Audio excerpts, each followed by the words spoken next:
Hi, I'm Professor McCoy. This is a two-part lecture on Aquinas' 5 proofs for the existence of God. There's a short pause in the middle between the two, so if you can, continue to watch all the way through it, or I will have in the description below timestamps for each of the 5 ways individually. So if you just want to look at one of them for reference, or if you just want to look at another one, those will be below in the description. In addition, I'll have links to all the material I'm referring to, which includes the actual text from Thomas Aquinas, as well as a podcast I mentioned by Matt Fradd called Pints with Aquinas. I highly recommend it. It provides these short little snippets of Thomas Aquinas' thought in a quick, easy, digestible kind of way. So, without further delay, let's go into the lecture. Alright, so today we're talking about Aquinas' 5 ways, which are 5 very, very brief, short-form arguments that it presents as demonstrations that God exists.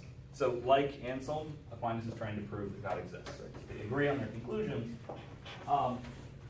but Aquinas goes about it in a somewhat different way. Whereas Anselm tried to prove that God exists purely from logic, abstract reasoning, by definitions, and that sort of thing, Aquinas is looking at how the world is, the way the world is. He's looking at principles of physics and metaphysics, and is going from there to show that God exists from those a posteriori premises, those premises from observation, from data. Right?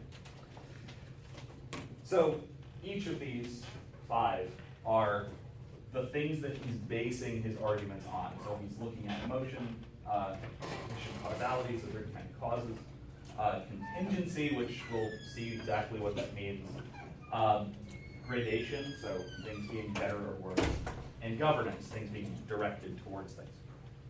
We're not going to get through all 5 of these today. We will definitely get through the first 2, which are fairly similar, and we might get to the third one. We'll see. But we'll definitely get through motion, efficient cause, because they have a lot in common. That said, all of these have a lot in common, especially in their structure. So all of these take the form of what are called cosmological arguments.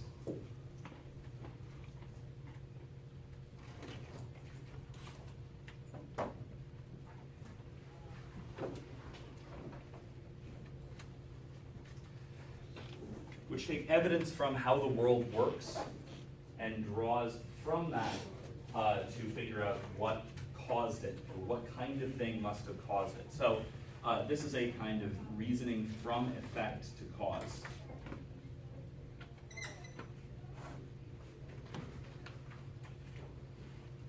And all of these work in a similar way, and they all sort of work together, at least if Aquinas is correct, starting from different effects, trying to find the same primary cause, which he said must be God. Something else to note. What you have, the text in front of you, the 5 ways, the text of the 5 ways, is a very short section of what he writes on the subject. So this doesn't, the writing doesn't stop on this page. He continues writing, and he continues especially to expand on these and to spell out what this first cause is like, and why we can identify this with the traditional understanding of God. But here, he doesn't do that.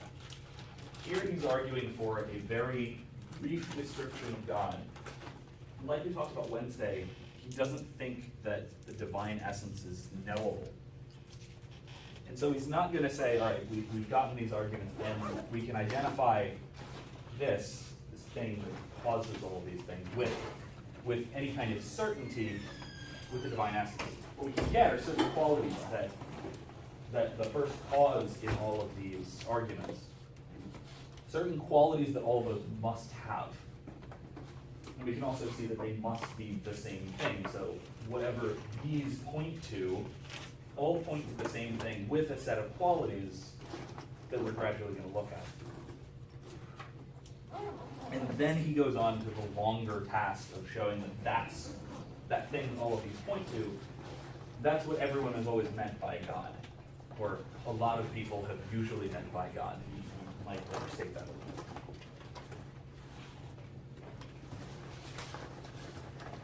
Questions so far in the background, these type of stuff? Okay, so from having read this, any concerns, uncertainties, questions to get out of the way from the start? Anything that was just super unclear, you had no idea what he was talking about? Followed, kind of. All right, let's take them one by one then in that case. So let's start from the argument from motion. So if you remember from last time, what does motion mean for Aquinas? What is he talking about when he says motion? Change, right?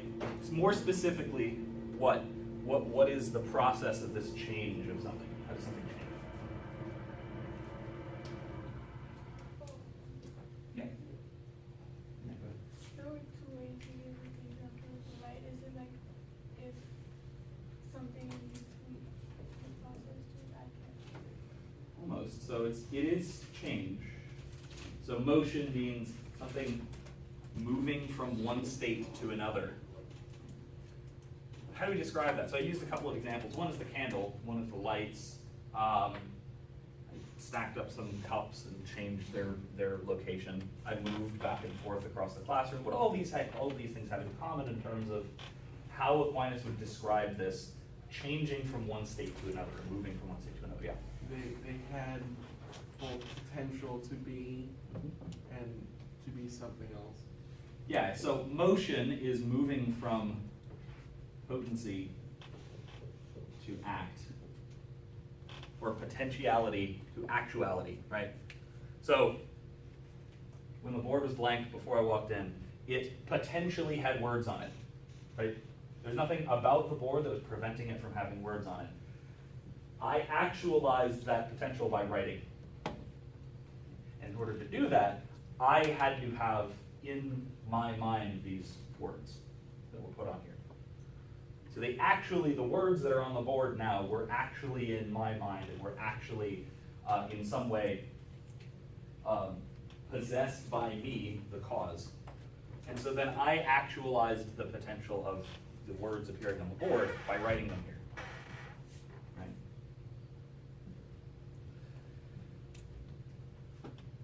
Somebody tell me a language that isn't English. Spanish. Okay, I speak a little Spanish, so something else. German. German. I speak almost no German. Great. Could I write a full sentence in German on the board? Understanding that I don't speak almost any German. Neither. I can kind of understand bits and pieces of carefully written German if I take long enough to do it, let me put it this way. I don't have the ability to write German prose. Right. So why can't I write a sentence in German on the board? Because you don't have the knowledge to do so. Yeah. The actuality of the German language or a German sentence isn't in me, so I can't actualize that potential on the whiteboard. Right? I can't actualize something that I don't actually already have. Okay, so let's go back to this example, right? So the match with the candle. So if I want to light the candle, I need something that's actually on fire. How do I produce that? By moving the match, right, in a certain way. On the other side, there we go. That produces fire. That actualizes the fire, the potential to be on fire in the candle. I blow it out. Maybe. There we go.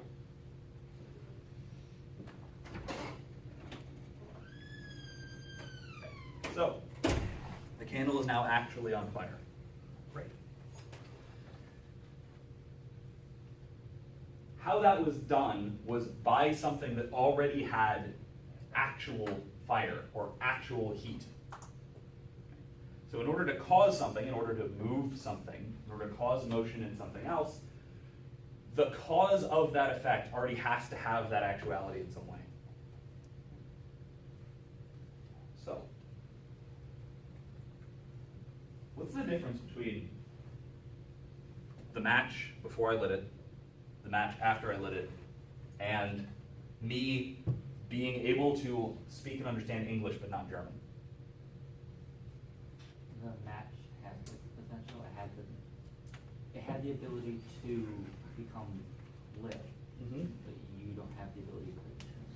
Right, so I don't have the ability to speak German. Right? So I don't have any, let's say, actuality of German speaking, right, of understanding German. I do have, on the other hand, I actually understand Spanish, mostly. A little while. I could write a full sentence in Spanish on the board. That means that I have a certain actuality within myself. But there's a difference between me actually speaking Spanish and how right now I'm actually speaking English. You see the difference? What is it? Explain. So what's the difference between how I don't speak German, I do speak Spanish, and I am speaking English? Uh-huh. Because you are saying that words that are in English instead of Spanish, and they are certainly not in German. Right, so they're not in German. I'm not even capable of speaking German. I'm capable of speaking Spanish.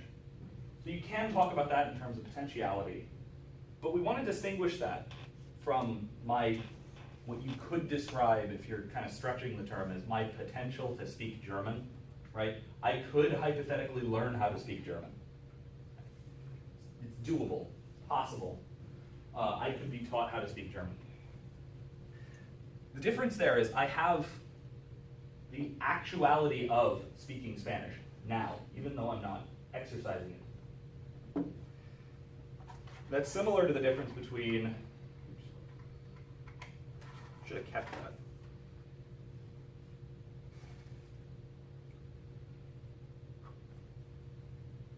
Between these two.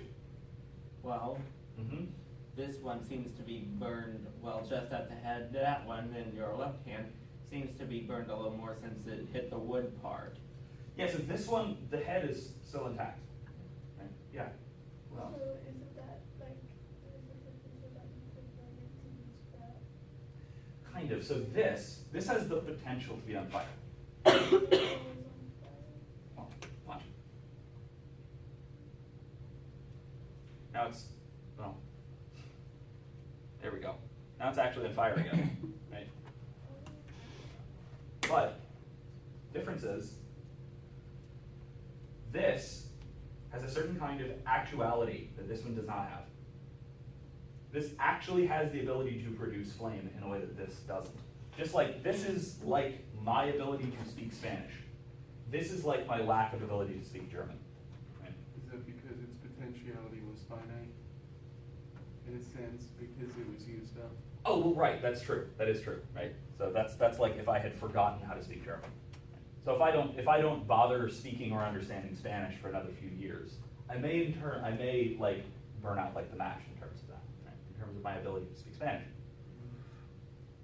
Kind of, maybe. I'm not actually sure if that's a great analogy for how language learning works, but at least kind of. The difference here is, so considering this as it is, this has the potential to be on fire. Right? I could light it on fire. This has a certain kind of actuality to it that this doesn't. This is actually capable of producing flame. This is not. No matter what I do to this, it's not going to make fire. Right? There's nothing I can do to this to make it make fire. On the other hand, this has the chemical composition of the match head makes it so this thing can produce flame. Just like my knowledge of the Spanish language makes me capable of producing sentences in Spanish.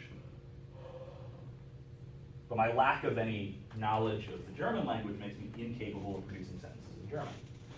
So this has actual fire in a sort of limited, distant sense, as distinct from from this thing only having potential. Right? This is only potentially a flame. This is, in a sense, in a limited sense, actually on fire, in that it actually has the capacity to produce flame. right? So these are different ways that some cause can actually be something in a way that it can produce an effect, right? Because clearly, this having actually the ability to produce flame is different from this actually being on fire in a way. Right? But it's even more different from this. Right? I can't light anything with this. I can light something with this or with that. These two have, in a sense, the same actuality, whereas this only has potential. Okay. So now if we trace back a series of causes of motion, right? This is burning, this is on fire. What made it do that? You did. Well, it was you. Mediately. In other words, my lighting this on fire was mediated by something else. How did I light this? With a I mean, match. yes, you're right. You weren't here for this, but yes. I used another match. Okay. I lit a match, and I lit the candle.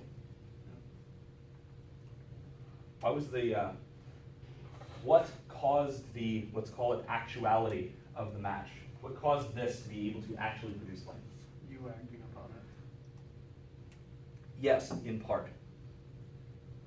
Can I act upon this to make this produce flame? No. No. So it needs something in addition to me acting. So now our causes have sort of split. You acted upon its potential. It's actuality in a sense, right? Because remember, this is actually capable of producing flame.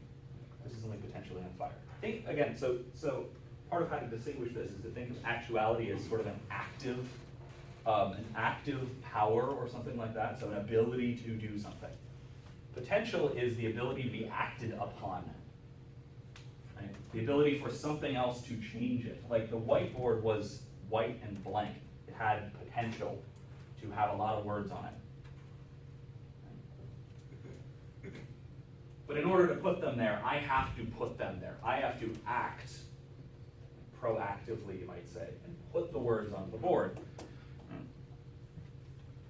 By contrast, something like maybe a PowerPoint slide, that doesn't need to be acted upon to show the next slide. I can set it to produce more words on its own. So you say a completed PowerPoint slide is actually completed. It actually has lots of words in it, even if they're not showing, like right now. Same with like the match, or my Spanish language speaking. The match actually can produce fire. Right? It does it. I get it to start the process by striking it. That's different. Right? So I do need to, so the causal input does come in part from me, right? I have to impart motion to it. It's not going to move on its own. Local motion, move from place to place. It's not going to do that on its own. But I can't just light it on fire. I can't just go, right? So it needs something that already had that same actuality. So it needs the particular arrangement of chemicals that are in the match head, which store chemical energy, which is roughly speaking equivalent to heat. How does that produce? Well, through further and further back processes, right? Further back causes that all had this same actuality of heat or flame, right? Heat or energy or actuality, in a sense, had to be put into the match head. And then before that, put into the chemicals that make up the match head. Before that, had to be put into whatever made those chemicals, whatever put those together in a certain configuration. So if you trace it back and back and back and back and back, the further back you go, in order to make sense of any causal series, you have to have something as far back as you want to trace the cause that has the same actuality. It still has this actual heat or energy to it. The same actual ability to produce flame. Because if you trace it back, if you try and trace it back to something that did not have that actuality, then you're diverging from the causal chain, right? diverging to something like me, something that maybe struck it, maybe gave it local motion, moved it from place to place. But I didn't give it the actual ability to produce fire.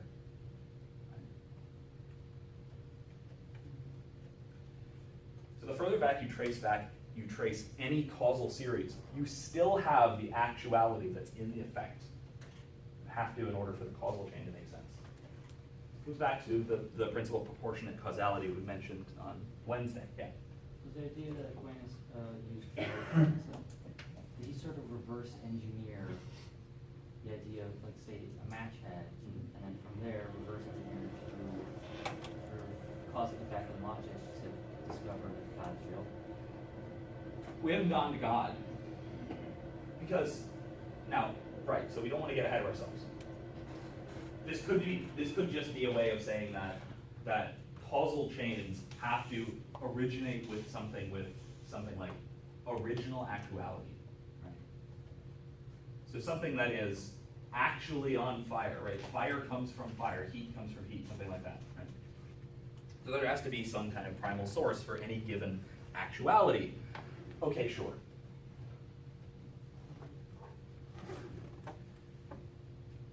But if you trace these causes back sufficiently, if you come to something that is able to cause other things, especially if you come to something that can cause more than one different other thing, right? I'm capable of striking a match and speaking English. I can do multiple things. I can move from place to place, I can speak languages, I can do all manner of things. I have a lot of these kind of first kind of actualities, this kind of capability of doing things.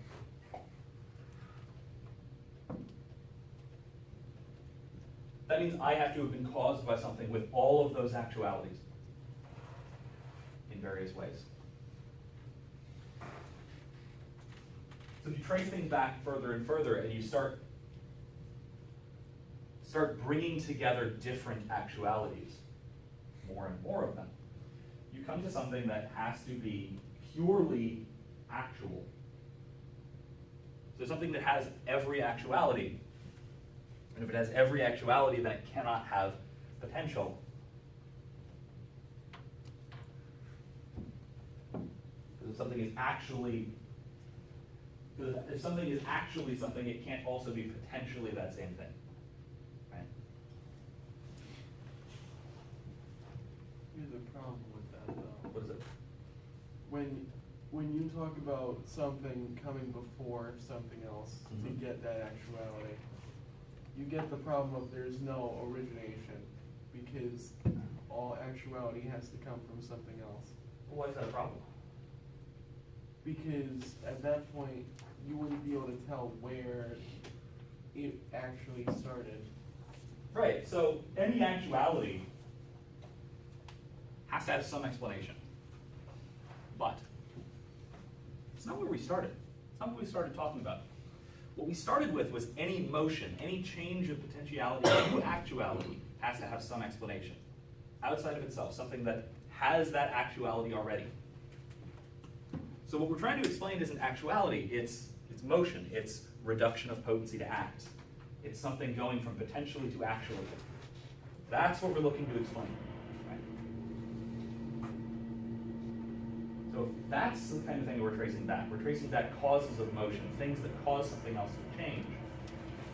Things that give something actuality, rather than something that merely is actual. Well, we can have a stopping point, which is what you sort of initially suggested. Because if something is purely actual and has no potentiality, there's nothing in it that is changing from potency to act. There's nothing in it that is, let's say, being actualized, right?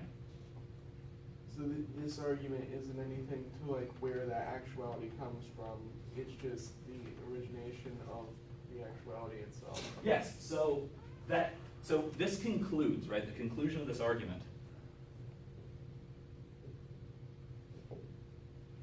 is that there is a first cause.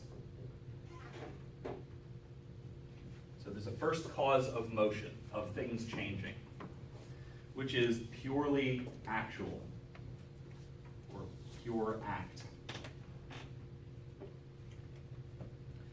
Something that is purely act with no potency, with no potentiality, no potential for change or being different.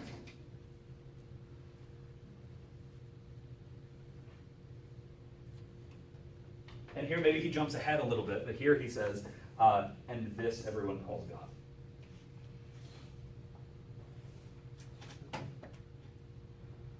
Or in this translation, and this is what everyone takes to be God. That's a jump. It's a jump. I will say that is a jump, right? From something which exists and is purely actual with no potential to that's what we call God. That is a little weird, right? That is a bit of a jump because this doesn't have all of the qualities that we ordinarily ascribe to God. But I will note that this does, in a very limited way, describe what we must mean by God. This description of God goes all the way back at least to Aristotle, which is where he partially gets this argument.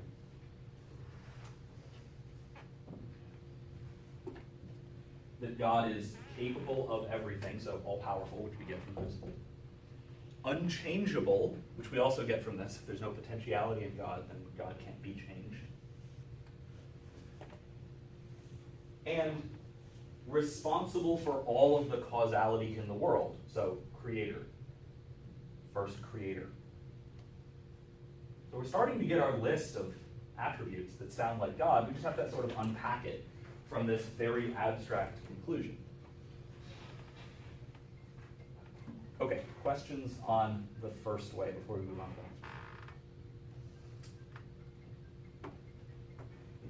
one? So any questions? We're all set.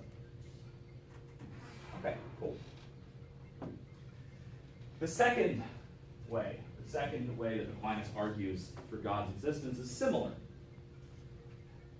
And it's also from causal series. But it's in a different sort of way.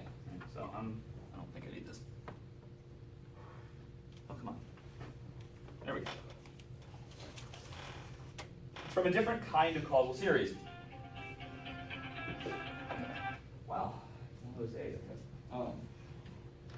And this is what we call efficient cause.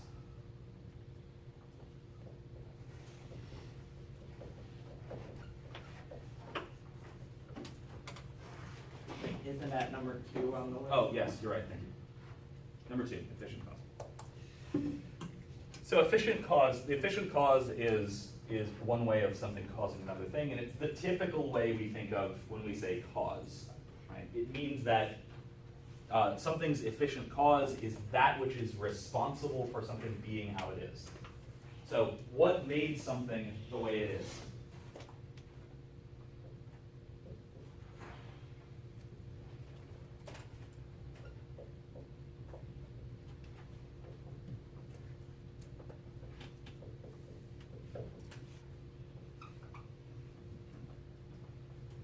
We observe that things do cause other things, and that things rely on other things to be the way that they are. And this is where we come across the distinction that we talked about on Wednesday between causal series that are ordered per se, so essentially ordered, or ordered accidentally. So let's go back and rethink that. What is the difference between an essentially ordered and an accidentally ordered series of causes?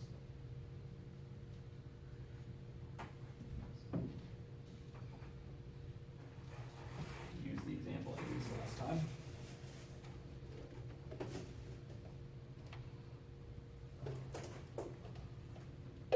Yeah, When you have something that's existentially ordered, essentially. essentially, Existentially is different, but yeah, go ahead.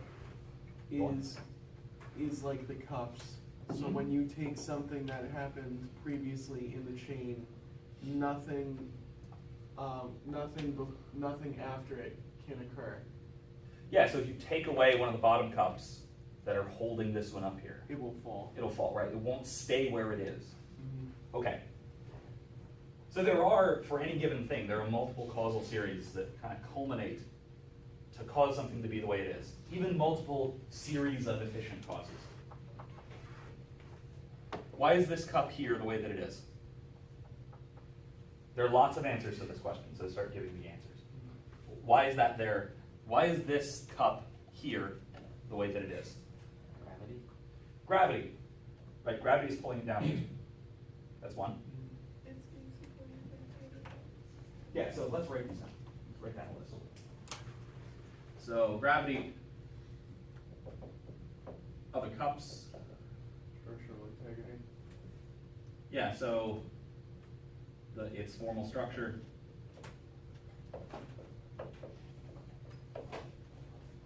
Okay, what else? Why else is it there? Because you put it there? Right. Me. I moved it there. Right? In that sense, I'm also the efficient cause of its location. Why else? The fact that it exists. It exists, so we can parse that out into a few different things. So what are ways in which it exists? It has being. Right, so it has being. Most broadly, this is going to be important, but we're not going to jump right to this because that's almost cheating.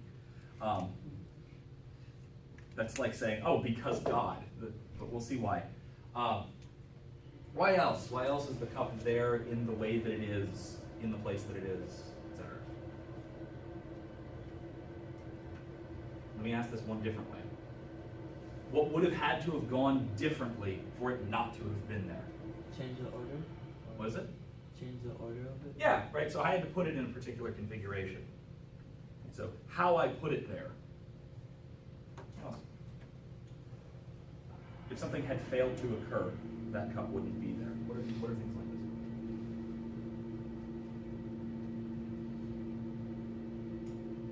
Causality. Such as? I mean, that's what we talk about. The sequence of events. Yeah, so I had to grab them from my cabinet. I had to buy them at some point. The factory had to make them. Right? The factory had to have the right materials. Had to. Yeah, plastic had to be invented. Right? All of these things, we can trace all of these causes back farther and farther and farther. So let's just say it's manufacture, etc. So to include its manufacture, purchase, transportation, invention, what have you. All of that had to happen. What else? Anything else? We're missing a pretty critical one. Fits into its formal structure, structural integrity, but related.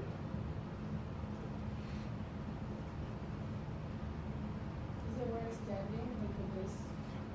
Right, so it relies on the cups, and then those rely on the podium, and those rely on the floor, and those rely on the earth, etc.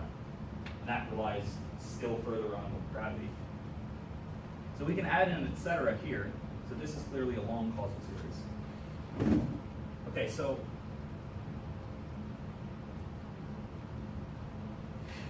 if, for instance, if the molecules of plastic here did not exist, would the cup still be where it is? No. Clearly. So it's material.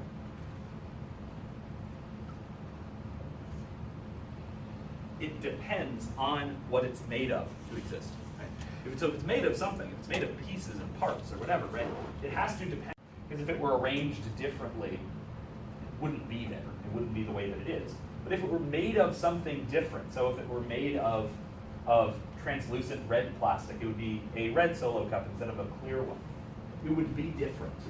So it relies on the particular bit of matter that makes it up in order to be here in the way that it is. Okay, so all of these things we can sort into either linear or hierarchical. In other words, into essentially or accidentally. So think red essentially. Orange accidentally.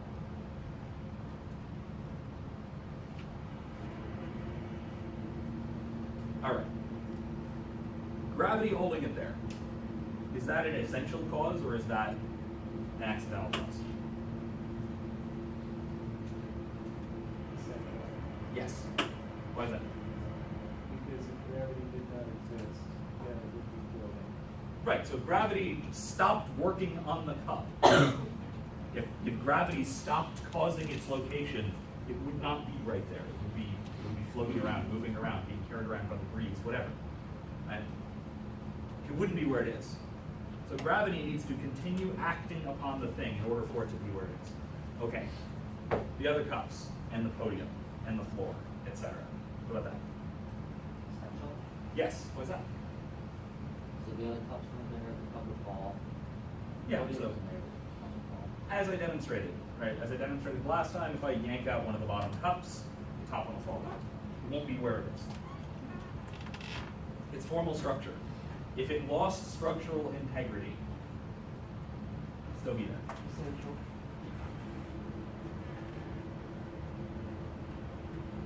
Okay. Right, so I could demonstrate this if I had the candle still lit, but then I'd have to take them all to the whole class in the classroom, rather not. Right? But we can imagine this, right? So if the cup started to melt, say, or if the cup turned into a duck, say I'm a magician, it wouldn't be there. It would not be there in the way that it is right now. So if its formal structure started to change, or it stopped keeping it the way that it is, well, it wouldn't be caused to be there. So, right, so it's essentially ordered. It's an essentially ordered series. All right, what about me? If I stop putting it there, is it still going to be there?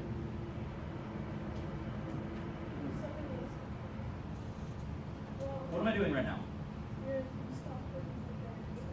Right, I'm not interacting with the cup, except talking about it, right? I'm not causing it to be where it is. Right, so me, I am in an accidentally ordered causal relationship to the cup. Right? I caused it to be there, I walked away. Opposite side of the room, not even really paying attention to it. That's not true. We're talking about it. Even if I did stop paying attention to it, if I leave the stack of cups here, much to the enigma of the next professor in here, it'll still be there until they move it. Right? Okay. It's being. If it ceased to be, would it still be? This is an incredibly stupid question, but it's only incredibly stupid because it's obvious, right? And most of the things that Aquinas is using, most of the evidence or most of the data he's relying on are incredibly obvious, but they have far-reaching consequences. It's okay. It's manufactured. So if its manufacturing plant shut down, if someone stole my car at the time it took me from going from it to here. Are we talking about before it was made or after? Right now. Okay, that's accidental. Right. Exactly. What about its material? What it's made of changed, but it still be there in the way that it is. Maybe. It stays solid, yeah. Like, So if that turned into a red Solo cup instead of a clear plastic cup, Essential. it stays solid. it'd stay still, but it wouldn't be the same thing. It wouldn't be in the same. It wouldn't be there in the same way. It would be the same way if you had turned the thing into a duck. It's not instead. Still, in either case, right? So if what this is changes, it being here would not be the same, right? Yeah. So this is super unsafe. I shouldn't do it. Oh, it's gonna work. Right. If I had instead put that there, right, it's made of something different. It's still a cup. It's still in the same configuration, but a different thing is here than there was. So what a thing is made of, right? So something, the material something is composed of, is an essentially ordered cause. Okay. And because of that, because we can figure out which things are essentially ordered causes for something, we can ignore me putting it there, we can ignore its manufacture, we can ignore its transportation, because that's not what Aquinas is really talking about in a second way. He's talking about essentially ordered causal series. And so if you're talking about a causal series that's essentially ordered, right, so something existing and being the way that it is here and now, relying on antecedent causes here and now, then if you take away, say, the easiest way of looking at this is the cups underneath. If you take those away, it stops being the way that it is. So these are currently causing this to be where it is. podium is currently causing this to be where it is. Now, it's working together with all of these other essentially ordered causes, right? So the cups are working together with gravity to keep this in place. They're working together with the material it's made of to keep it where it is in its place. Yeah? So would a person always be an accidental cause? What was it? Would a person always be an accidental cause? Like if I made something? Oh, no, I am essentially ordered to the location of this marker. So if I stop holding this marker where it is, it'll move. So a person can be an essentially ordered, can be, let me put it this way, technically, can be part of an essentially ordered causal series. The words I'm speaking are essentially ordered to me, right? So if I stop speaking, there you go. So people can be essentially ordered within me, but generally, if you act on something and then you leave it alone, then you are only accidentally responsible for its being somewhere. Okay, so we're going to do the same thing for this one that we did for motion. We're going to trace back our causal series, our essentially ordered causal series, back and back and back and back as far as we go, as far as we can, right? So if we say, all right, this is here because of the cup. This cup is here because of the podium. The podium is here because of the floor is here because of the foundation. The foundation is here because of the earth. Why is the earth where it is? Why isn't it somewhere different, in a different configuration, moving differently, etc.? The creation of the solar system. I mean, that's going back a little ways, but we can get back. Well, actually, no. I will say no. Because the creation of the solar system, the moment or the gradual collection or however it happened, that's only an accidental cause to the current location of the Earth. So that's not what we're talking about. We're talking about at this moment. Oh, not the existence. Okay. Yeah. So why is the Earth where it is in the way that it is, moving in certain ways, etc.? Why is that? What's causing the Earth to be where it is right now? The sun. Yeah, so the sun is pulling on the Earth. In conjunction with gravity, in conjunction with inertia, etc. Okay, so what's responsible for the sun being where it is right now and not being somewhere else in a different way?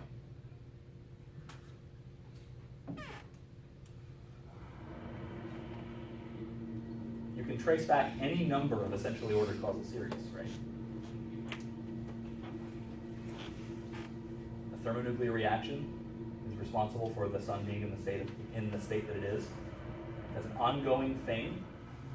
And if the nuclear reaction, if the fusion reaction in the core of the sun stopped, the sun would not be where it is in the way that it is right now. Right? It would be significantly different. Okay, what's responsible for that? What's responsible for the nuclear fusion reaction powering the sun? Chemical bonds. Atomic bonds. Chemicals to do with molecules. Atomic. Yeah. So what's responsible for keeping atomic bonds in the way that they are? The properties that we have. Yeah, so gravity plus the strong and weak nuclear forces, electromagnetism. Why are the four fundamental forces the way that they are? What keeps them functioning properly? Why are they like that rather than something else? Physics. Okay, well, that's like saying why is physics the way that it is? Oh, because physics.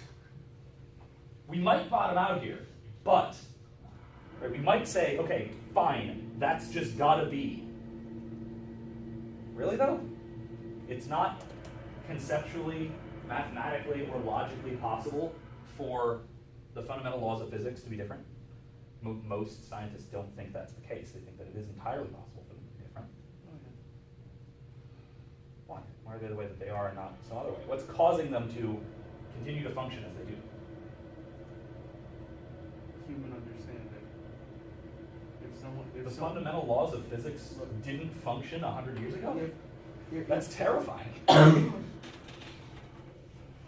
as we know it today, because what we think is physics may not actually be the actual cause of what's happening. Oh, okay. So, but assuming it's true, right? Assuming that we're accurate in our assessment, we're not responsible for it working that way. No, we're not. Yeah, clearly. So my point here is that it bottoms out at some point with something that must be either self-caused or uncaused. Self-causation is incoherent. Something cannot, in the strictest sense, cause itself to be something. Going back to our first way, motion, right? So something can't have actuality unless something can't actualize itself, because it would already have to have that actuality in order to actualize it. So it's impossible. So it has to be something that is, let's say, pure being. From Wednesday, what did we talk about that could be described as pure being? Absolute being. Having a form of omniscience, being able to That's a do hint. everything. The answer is God. Yeah. Yeah. Well, now we call this God because whatever this is, whatever this first cause is, it is something which is being itself.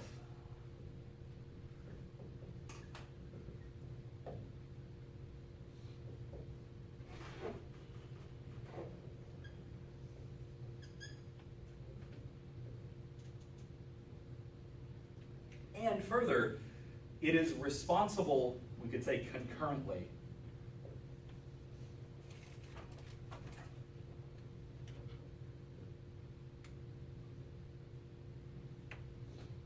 for everything else.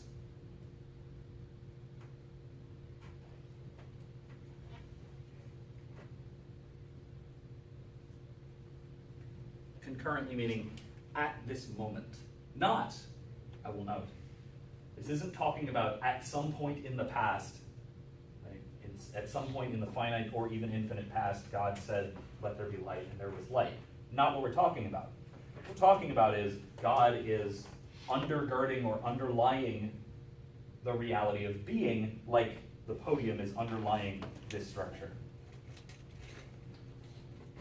Causing reality to exist. Right? Causing the being of everything. So, like I said, if we just went with being, why is this the way that it is? Because it exists. Well, why does it exist? Well, because there is something called existence, which is God. Existence in a pure, undifferentiated way is what we call God.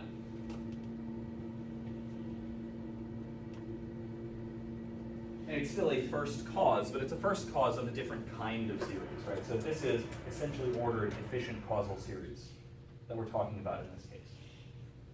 Something that is ultimately responsible for things existing now in the way that they do.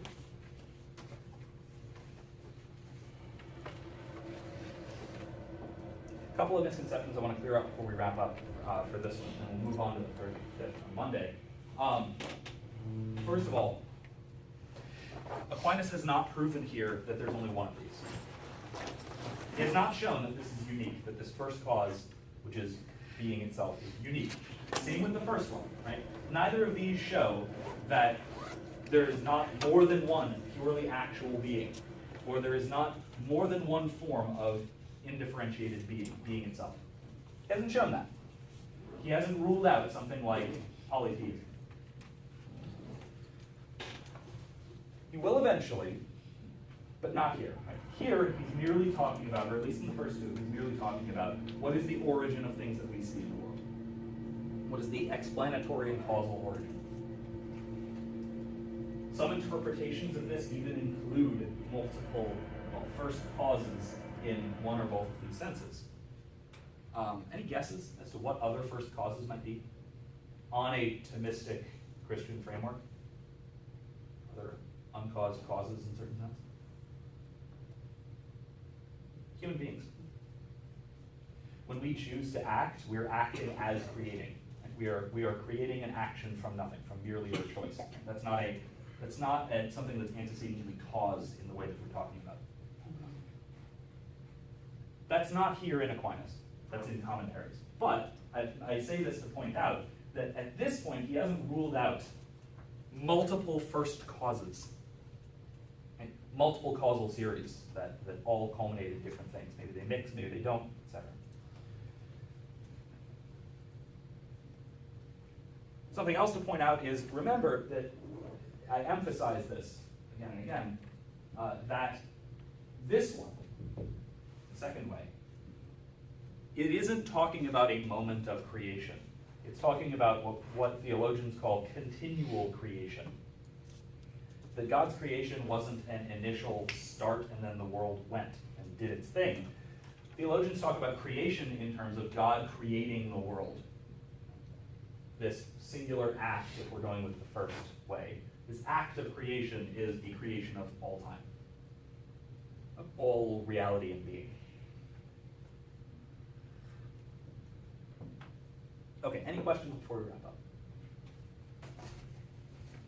For that, let's get started. So I want to today talk about the last three of Aquinas' 5 ways. So I'm going to continue from where we left off. So last time we talked about the first two. What were those? What was the first way? Motion. Yeah, so the argument from motion. Okay, what was the second? Efficient cause.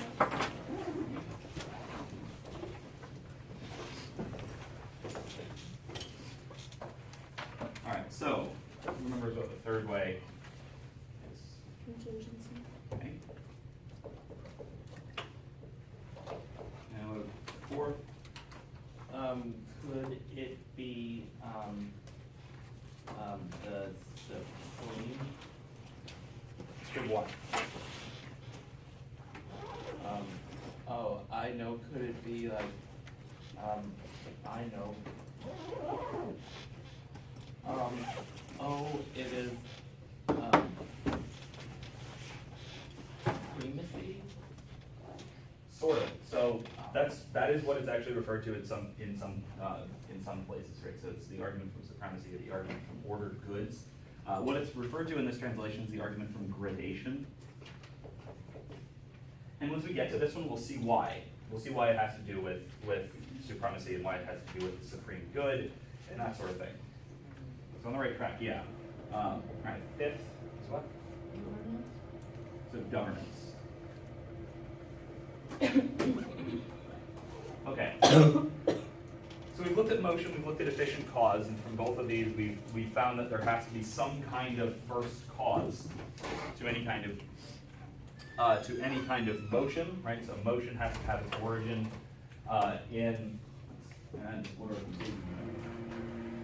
so motion has to have its origin in something that is pure actual, or pure apt.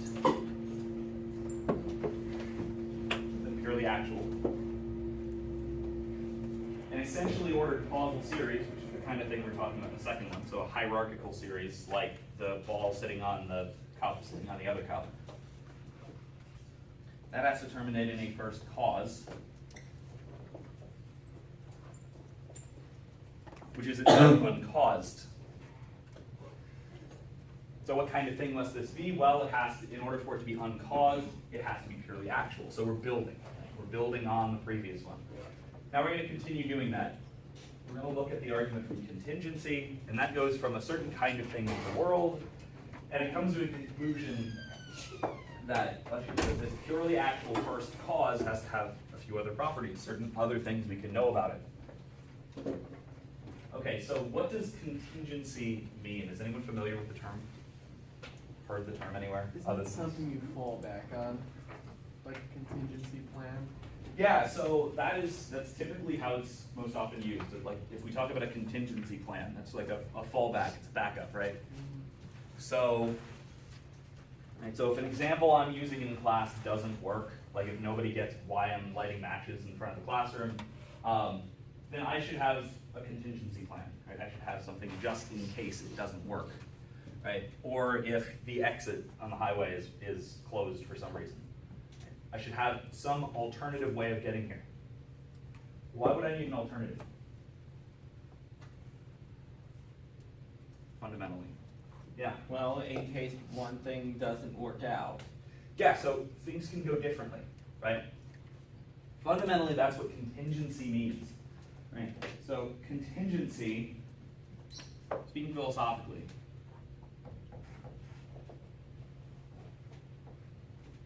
or contingent being, or contingent beings. Wait, contingency, I thought was Contingency. contingency, that's Yeah. what number 3 right there doesn't say. Yeah, same thing. Oh, no, you're right. I misspelled it. Thank you. Contingency. Yeah, so contingency. So something that is contingent, talking about a contingent being or a contingent event, is something that is, right? It is a real being. It does have being. It really exists. But could be otherwise.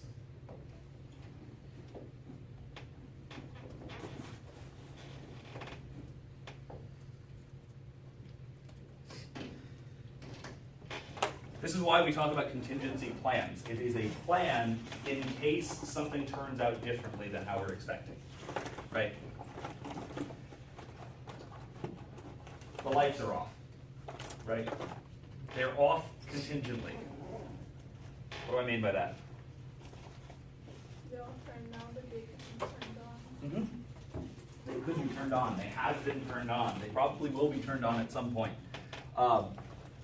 Right, so the lights here are off. They could be on. They're only off contingently.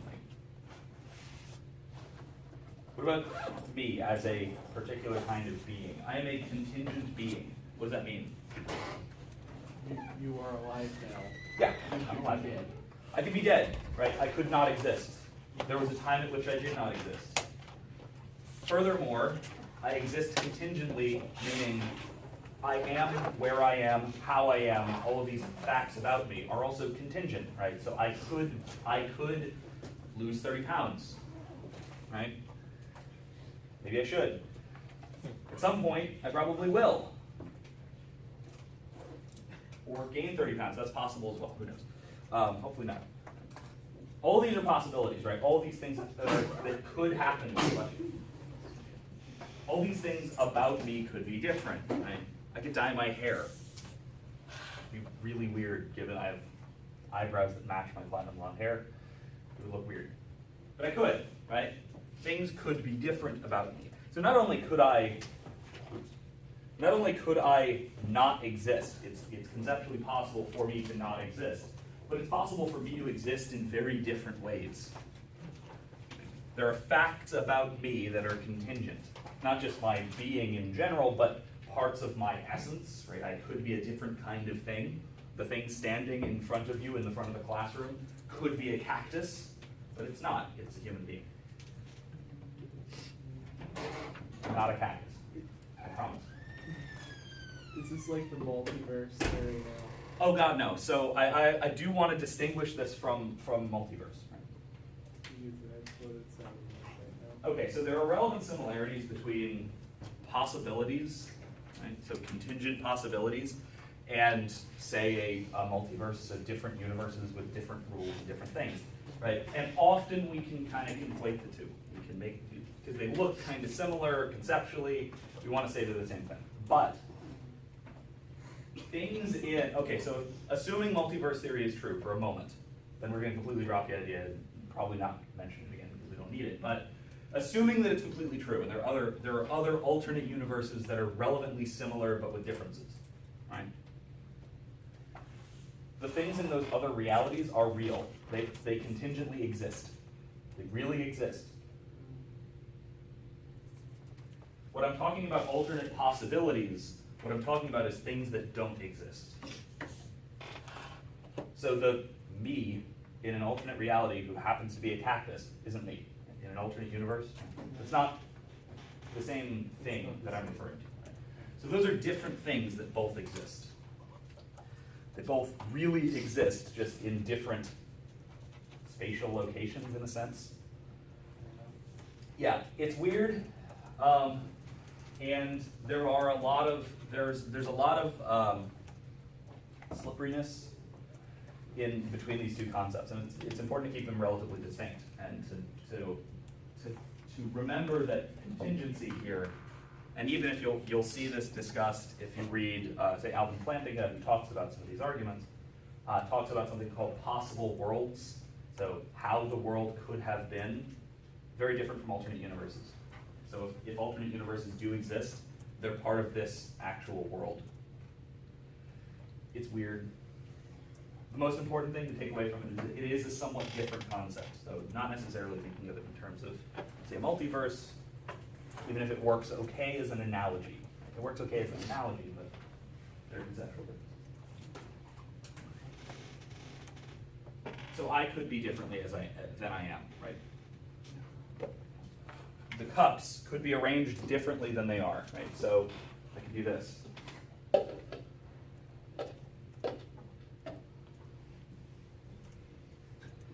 Why were they the way they were set up instead of the way they are set up? Yeah, so we can trace the causal series back. We can trace back an accidentally ordered series, like I put it there. Right? You can trace back an essentially ordered series, like it's made up of the certain kinds of things that it's made up of. Important to note is that everything that traces this series back is also contingent. Okay? So every antecedent step, every step before the current one, is also contingent. So the placement of the cups as they are now, this is contingent. This could be otherwise. Right? I could have set it up differently. In fact, I did when I came in. I could move them now. Right? This could work differently. But I'm responsible for setting them up this way. I also exist contingently. There are also contingent things about me, right? I could be different. I could have chosen differently. All of these things. In addition, what is the antecedent cause of the location of the cups ordered essentially is also contingent, right? The molecular structure of the cups, for instance.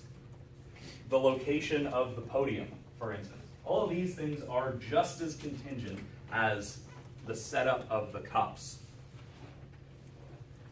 The podium could have been put somewhere else, right? Somebody could have set up the classroom and the podium would be over there. Or swapped, maybe. All that's possible. Right? It is conceptually possible that I could have gotten here really early this morning and completely inverted the classroom so the podium was back there. I could have done it. I didn't. Could have. This demonstrates that even like the location of the podium is contingent. Now, the molecular structure of the cups, right? May I borrow that? Thank you. There's munchkin crumbs in it. That's fine.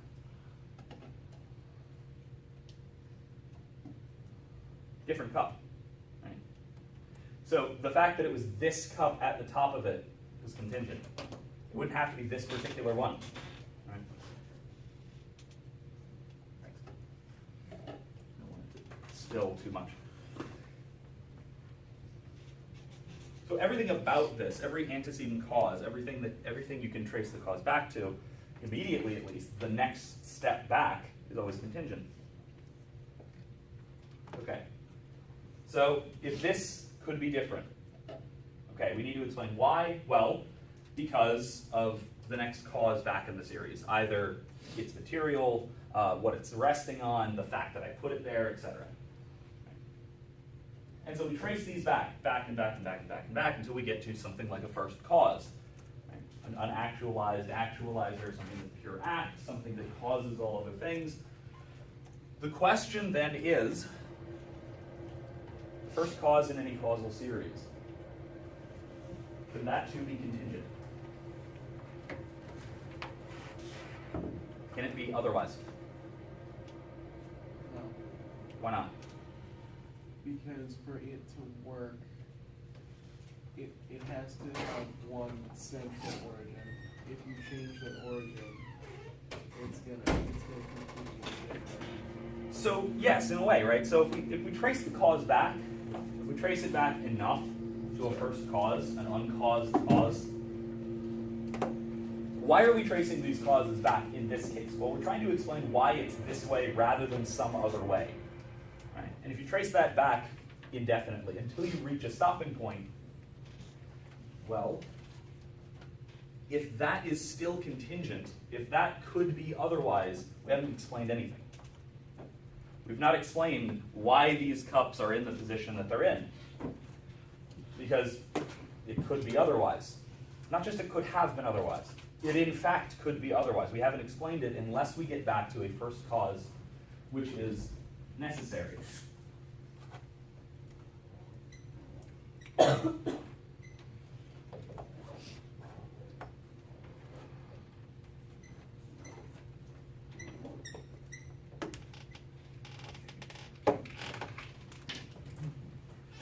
So this first cause, this ultimate first cause that we figured out, and we've looked through the first couple of ways, it has to be, and it has to be the way that it is.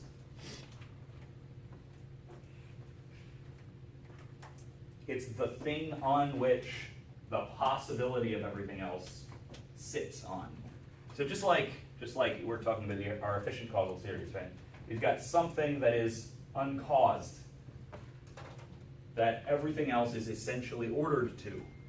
Well, in this way, we have a first cause similarly, that everything else which could be different is explained by. And since we're following these same causal chains, we find that this has to be the same thing, which is purely actual, a first cause, and necessary being.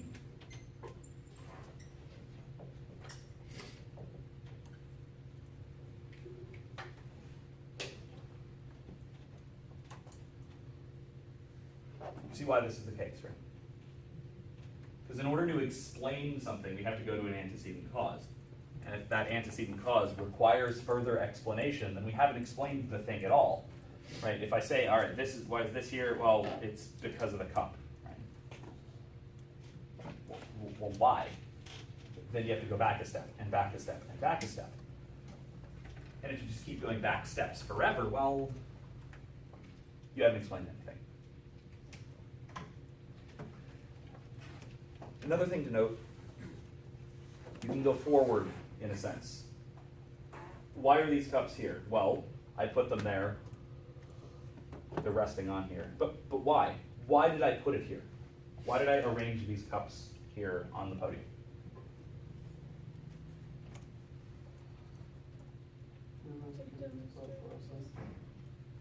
Yes, you're both right. And to show you this, right, to talk about it, I'm giving you an example.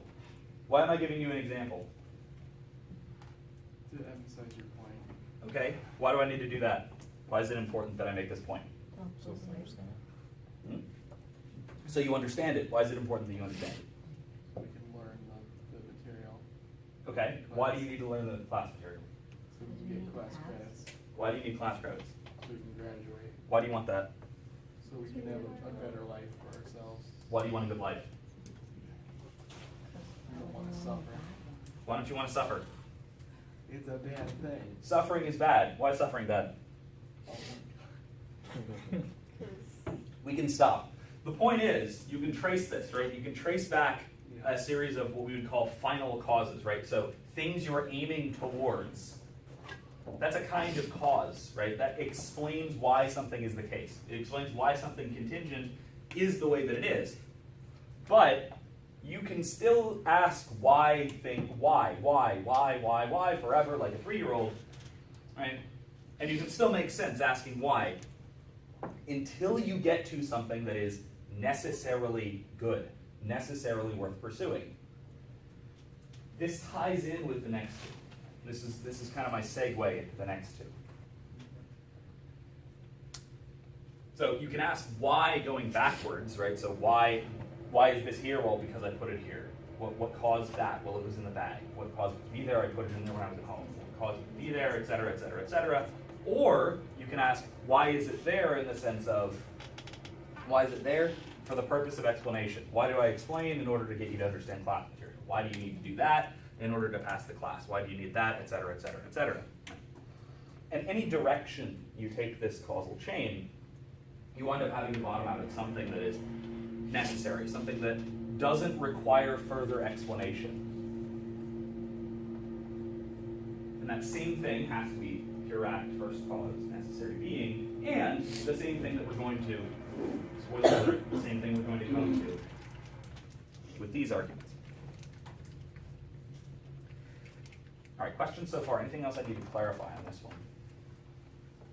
So this one is fundamentally about explanation. Why is something the case? The next one, gradation. Some things are better than others, right? matches high.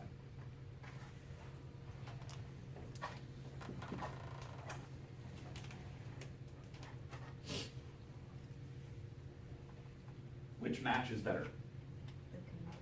Yeah, the one I didn't use already. Why is that? Because you didn't strike it against the thing, and it is not burned like the other one, which you struck and it burned, and it can't be lit again. Exactly. I can like this one. I can't like this one. This does match things better than this one. It's like the sandwich again, right? Going back to the sandwich that's not moldy is better than the one that is moldy, right? Because it does sandwich things properly. This match is better than this match because it does its thing. Right? Another example. So if I take a little Swiss Army knife and I cut a hole in the bottom of this cup, right? So if I go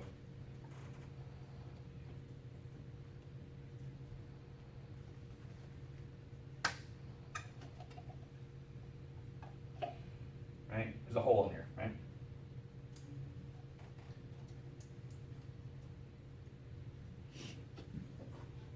Which is a better cup?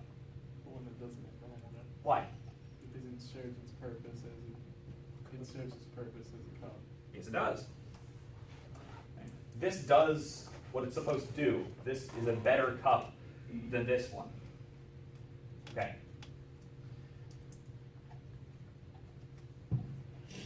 So, what do these two things have in common? This is the unburnt green-headed match. What do these have in common? They both serve their purpose. Yeah, they're both good, right? They're both good examples of the kinds of things that they are. So they share this quality we call goodness, right? This is a good cup. This is a good match. Do they have anything else in common? No. Well, you could throw your matches at them. Yeah, you could put one in the other. They're both material. They're not made of many of the same components. I actually have no idea what the composition of plastic is, but presumably not a lot of ingredients in common with a wooden matchstick, right? They have very little in common other than existing, being material, and it being good. So let's rule out one of those as saying, well, goodness might, maybe to say that something is good, maybe it has something to do with it being material. Well, maybe not.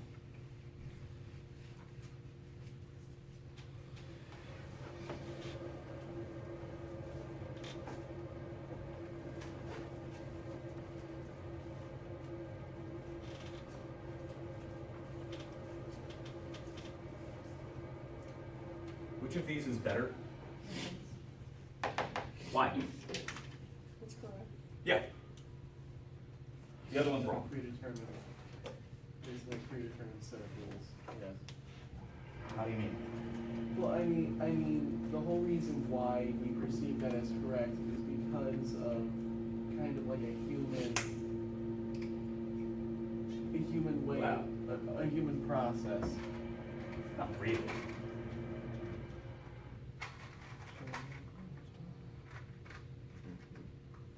I have 6 matches in my left hand. Right. I have 3 in my right hand. Is there any process by which the number of this is other than 9? If by 9 we mean this many? Yeah. I mean, maybe if our language is different, right? So maybe if we're operating in like base 5, or like,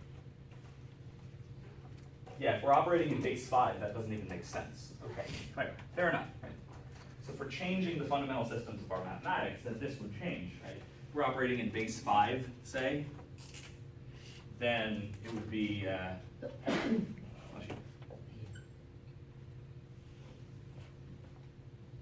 would still be true in base 10 as well, but in base 5, those mean the same thing, right? It's just a different language.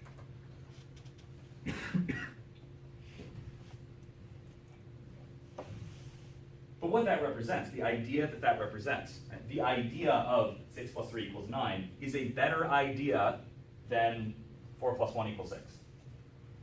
Because that one's correct, right? So, what do these 3 things have in common? Good. They're good. That's it. They exist, kind of. numerical equations kind of exist. They exist in the mind. Yeah. They don't even exist in a proper sense in reality, but we still say that it is good. It is a good idea. Right? It's correct. Contrasted with the other one, which is incorrect. So these good things, we have various things that are all good, right? Compared to something that's worse, right? So this match is better than the one that's burnt out.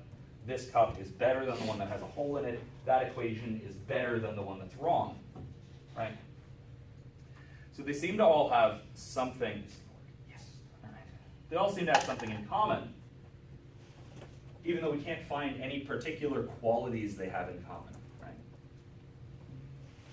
These two are both material, but the idea of 6 plus 3 equals 9 is a good idea without being particularly material. Right? How can we have different things with completely different qualities, all different qualities, sharing no qualities in common, all being good? Because like things serve a different purpose, and if they fulfill that purpose, no matter what it is that they're good, they don't need to have the same. They have the one quality in common is that they fulfill their purpose. They fulfill their purpose, but that's still pretty relative to the particular thing, right? So unless we say fulfilling their purpose is what good means, maybe, kind of. But that's only if we stretch things as well, because fulfilling the purpose of an idea, we could say that, I guess it's being true, I guess. That's even a stretch, right? Maybe. You can stretch terms a little bit, and that might work, but what I want to point out is that goodness seems to be different scales for different things, right? There is goodness for matches, right? This is a better match than this chair is a match, right? This is not a good match. This is slightly better. If you had a flame already, you could use this to transfer it to something else. It'll work a little bit as a match. This is better still. You can light it. It does what a match is supposed to do. We have a scale of being, things that are better than other things.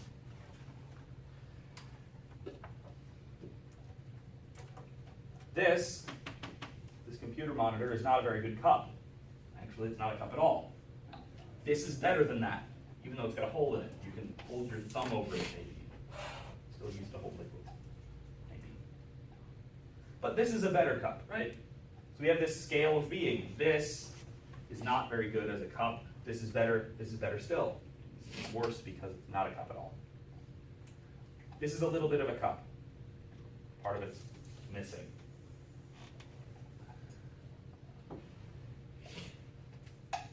Now part of it's missing. But this one's better than this one. So we have this scale of better and worse with respect to cups. Then we have this scale of better and worse with respect to math problems, right? To equations, to ideas. Okay, so if we're just talking about ideas in general, so you've got 6 plus 3 equals 9, you've got 4 plus 1 equals 6, and then you've got, which is the worst idea? I'm not going to use an answer. I'm also not going to write it on the board. But the point is that is clearly a worse idea than a mere factual error. There's more wrong with an idea that has terrible consequences than an idea which, you see why I use the most outlandish and terrible example possible, right? To point out that it's clearly, there's a scale of better and worse ideas. There are things that are simply factually correct. There are things that are mistaken, and then there are things that are heinously wrong. And we can all agree they're heinously wrong, right? We can understand this. The point is that scale of goodness doesn't seem to have a lot in common with this scale of goodness, or with the matches scale of goodness, right? So what do these all have in common? It's similar to tracing back causal series or tracing back explanatory series. So if you look at any given causal series, they'll come back to a single first cause. If we look to any cause of motion, they have to come back to a single thing that's pure actuality. If we look to explanatory series, so why are contingent things the way that they are? You trace it back to a single necessary cause, necessary explanation, necessary being. For gradation, things being better than other things, there has to be a reason that these scales all orient the same direction, so to speak, right? So you've got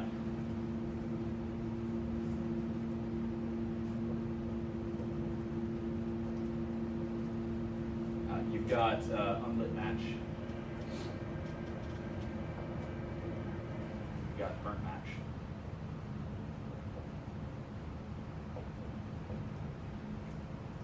And you've got cup. You've got cup with a hole.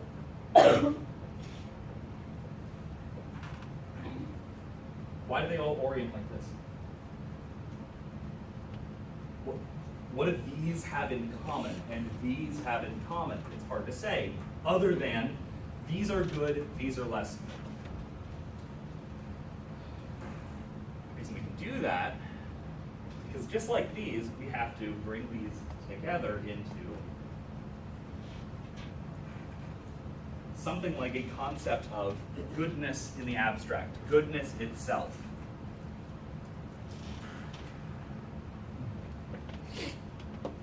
How do we do that, right? How do we figure out what goodness itself means? Well, if you think back a ways, we talked about being and goodness and truth and beauty all having the same ultimate object. This is better than this because this is more true than this. These are better than these because these are more functional. They pursue their ends well. And in the abstract, you can abstract all of three of these goods into saying that it's better in general. Right? This is better in general than this. This is better in general than that. Right?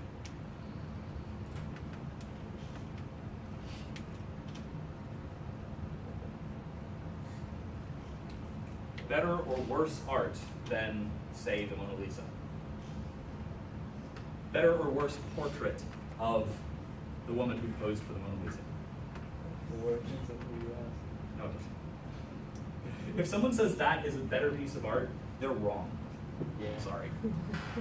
You can even go by the standard of expressing, like the artist expressing something.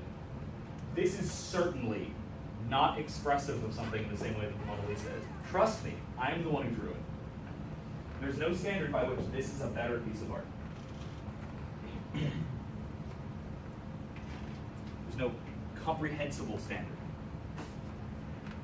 So you can order beautiful things as well. The standards of beauty are a bit more complicated than I want to touch, but they're still better and worse, right? In all of these different categories. So the point is, the better and worse in all of these different categories winds up culminating in something. So it's a natural hierarchy. It's natural hierarchy and natural hierarchy and natural hierarchy that wind up finding their culmination at the same point. What this means is that whatever this first cause is, which is also purely actual and necessarily exists, must also be the ultimate good. Or you might say goodness itself.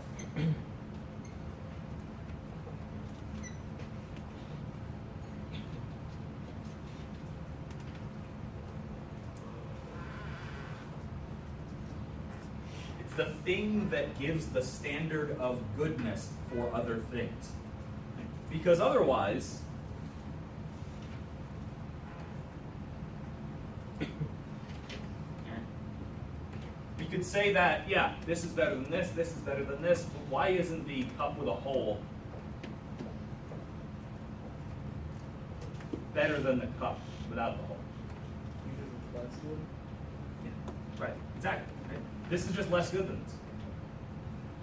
But if we don't have something by which to compare these standards, then we can't know that they're all oriented towards good properly. Right? If there's not some ultimate good that all of these good things have in common, then you can't rule this out.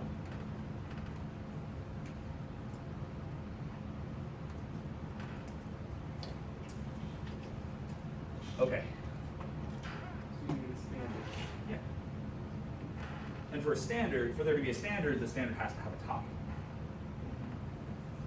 It's similar in a sense to the ontological argument, except it has more premises, and these premises actually come from experience, right? So if some things are better than other things, then there must be some best thing. It's another way of looking at a similar version of this argument. There must be something that is the best thing. The thing that is the top of every given scale of goodness. And if we can think of something that is better than all other things in all ways, well, what else would we call that than God?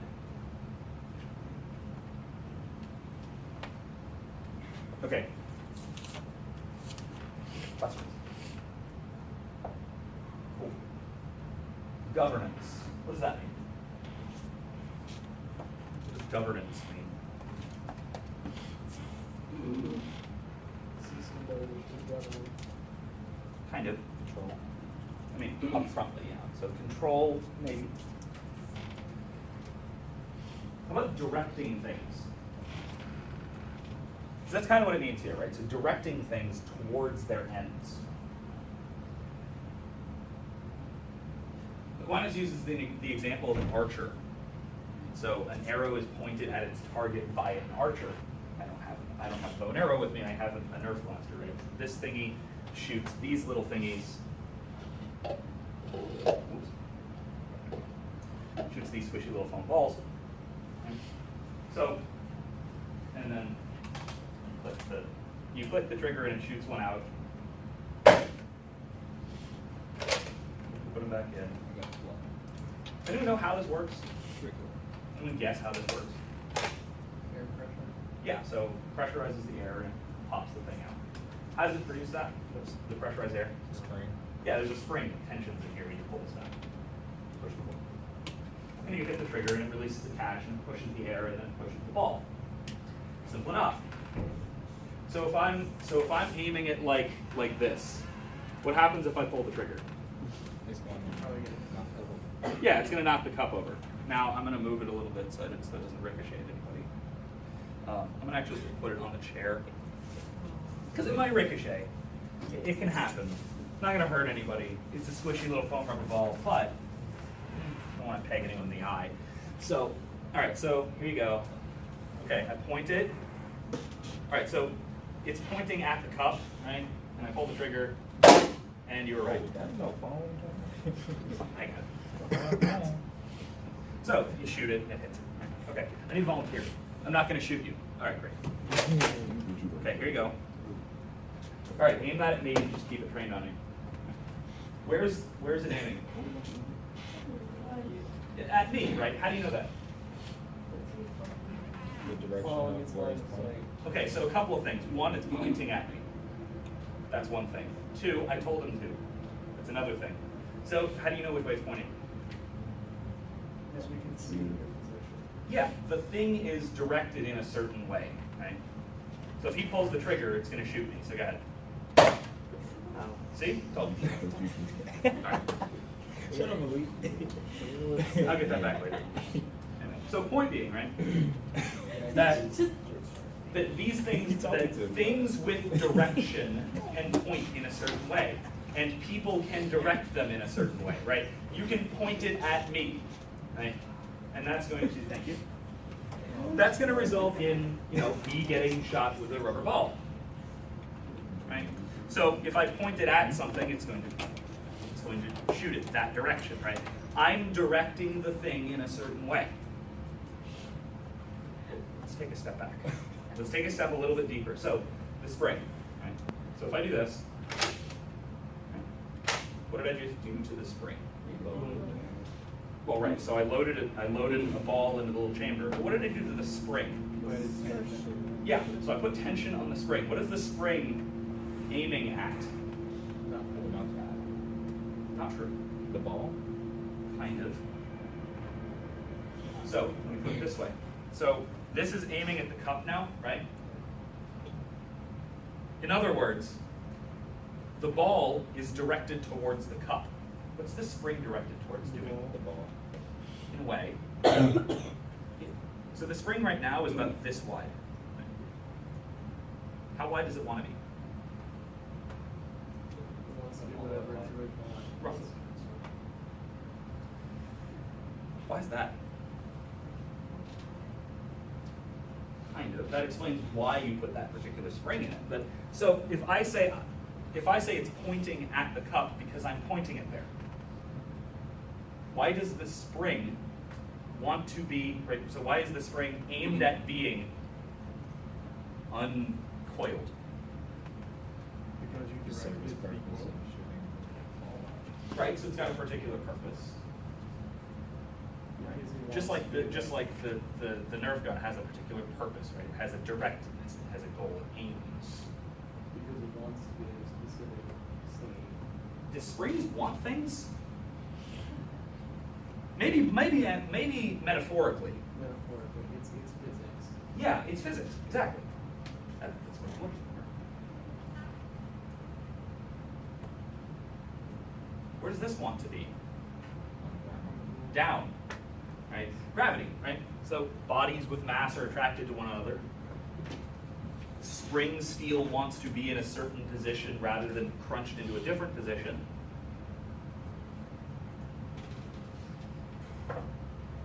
Things are directed towards certain purposes. So we agree that, okay, so if I pull the trigger, it's going to shoot one and it's going to hit it's probably going to hit the cup, right? It's going to shoot a ball out of the end.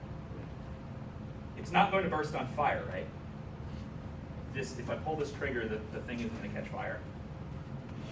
Pretty sure, fairly confident, having seen it do this a few times. Right? Okay. By contrast, so if I take the match with the green head, if I strike it against this, will the cup be knocked over? Why not? Because of course it's being active from Because you're That's not its balancing the purpose. match. This has no particular ability. It's not directed towards the cup. It's not directed. It's not directed in the same way that a spring is. Right? So if I strike it, it'll produce flame. Unlike the Nerf gun, right? That won't produce flame if I strike it or if I do almost anything to it. If I light it on fire, maybe that's about it. Not going to demonstrate that.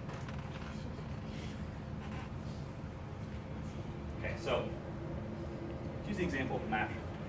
Why does the match produce flame instead of producing cold or producing the cup being knocked over? Why does it do the thing that it does? That's what it was meant to be. True. physics.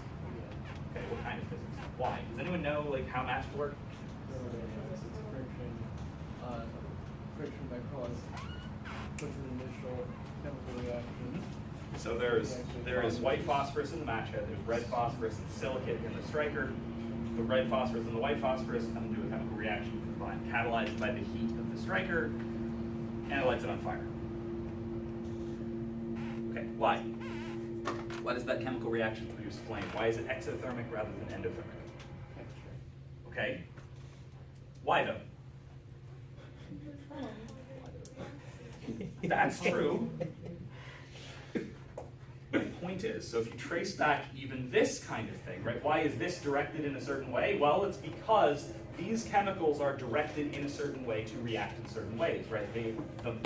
Their molecular structure is set up in a certain way that they react with one another under certain circumstances. Okay, why is that? Well, it's because their atomic structure, the atomic structure of the atoms that make up the molecules, are set up in a certain way such that they are directed towards interacting with one another, right? So that they will form certain bonds, right? So certain atoms have certain numbers of electrons in certain orbits, so they will bond with others under certain circumstances. Those bonds will shift under other circumstances. Okay, great. Why?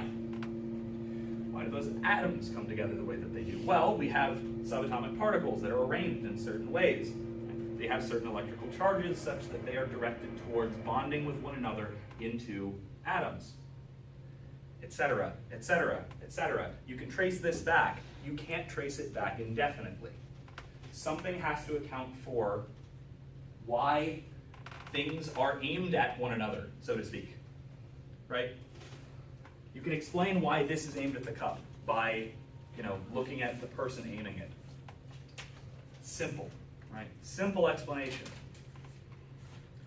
It's harder to explain why the spring inside is aimed towards releasing tension. It has to go into the molecular structure of the steel. It has to go into the crystalline structure of the steel. It has to go beyond that into the atomic structure of the carbon atoms and the iron atoms in the steel. Then it has to go into the atomic structure of each of those, and then it has to go into the subatomic structure, and then probably even further until we get to fundamental forces. But what are fundamental forces other than a way of describing how some things are aimed at or ordered towards other things? And we've explained nothing. So we've reached a means to an end. We've reached either a shrug and okay, I guess this is how it works, and that's just how it is. We've reached like an unexplained brute fact about reality, or there is something that directs all things as a first cause and as an ultimate cause. And what do we have here? Well, we have a first cause and we have an ultimate cause.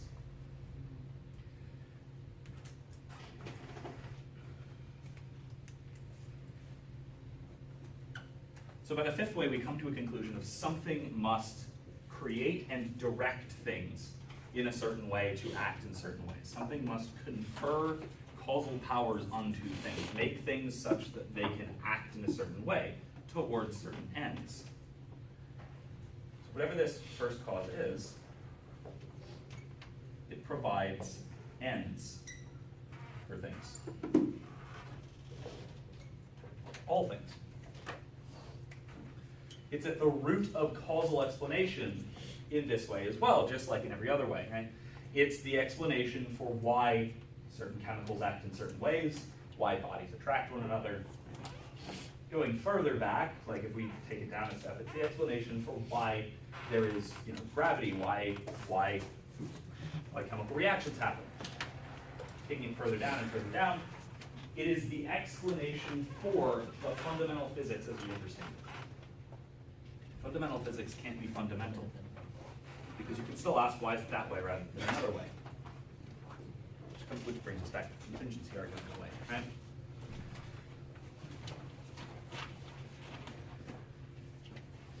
So bringing all these things together, we start to see something like the idea of God form. You've got something that's purely actual that is not potential, that cannot change, because it can't be changed. We've got something that is the first cause of everything, right? It makes everything that exists, and everything that exists relies on it for its being. We've got something that could not be otherwise, and something that must exist.